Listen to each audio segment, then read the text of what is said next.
আসসালামু আলাইকুম ওয়া রাহমাতুল্লাহি ওয়া বারাকাতুহু। সুপ্রিয় দর্শক মণ্ডলী, আশা করি মহান রব্বুল আলামিনের অশেষ মেহেরবানিতে আপনারা সকলেই ভালো আছেন। আজকে আমরা নতুন ব্লগ ভিডিও বানাচ্ছি, ভালো লাগলে অবশ্যই কমেন্ট করে বলবেন।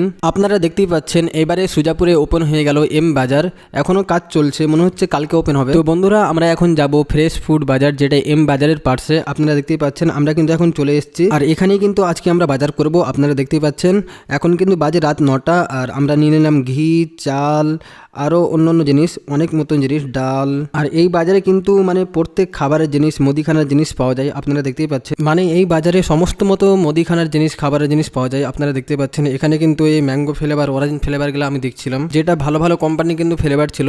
এবারে আমরা কিন্তু চলে আসলাম, আমাদের কেনাকাটা হয়ে গেছে। এবারে আমরা দেখবো আমাদের কত টাকা বিল হয়েছে। তো বন্ধুরা, আপনারা দেখতে পাচ্ছেন আমাদের কিন্তু কেনাকাটা হয়ে গেল, আমাদের বিল হলো 1552 টাকা। এইবারে কিন্তু আমরা চলে আসলাম জাইকা হোটেল বিরিয়ানি খাওয়ার জন্য। এখানে খুব সুন্দর বিরিয়ানি করে। তো বিরিয়ানি খেয়ে আমরা বিল পে করে কিন্তু এখন আমরা চলে যাচ্ছি বাড়ির দিকে। বাড়ি যেতে যেতে একটা হোটেল আরো দেখতে পেলাম, যেটা ডাঙ্গাই হয়েছে, নতুন ওপেন হয়েছে। এখানে আমরা চলে আসলাম, আর এই নতুন হোটেলের নাম ছিল বিউটি হোটেল অ্যান্ড রেস্টুরেন্ট। আপনারা দেখতেই পাচ্ছেন এই হোটেলে এসে কিন্তু আমরা কফি ট্রাই করলাম, আর কফিটা কিন্তু একবারে দারুণ ছিল মাশাআল্লাহ, আর দামও অনেক কম, মাত্র 25 টাকা। চাইলে আপনারাও এখানে এসে একবার ট্রাই করতে পারেন, খুব সুন্দর কফি ছিল কিন্তু। তারপরে আমরা বিল পে করলাম, বিল পে করে আবার চলে আসলাম বাড়ির দিকে। তো দেখতেই পাচ্ছেন আমরা কিন্তু চলে আসলাম জালালপুর, আর জালালপুরে কিন্তু কেউ নেই, এখন বাজে রাত 10টা। তো প্রিয় দর্শক, এখান থেকে আমাদের ব্লগ শেষ করব। ভালো লাগলে অবশ্যই ফলো করে পাশে থাকবেন। আসসালামু আলাইকুম।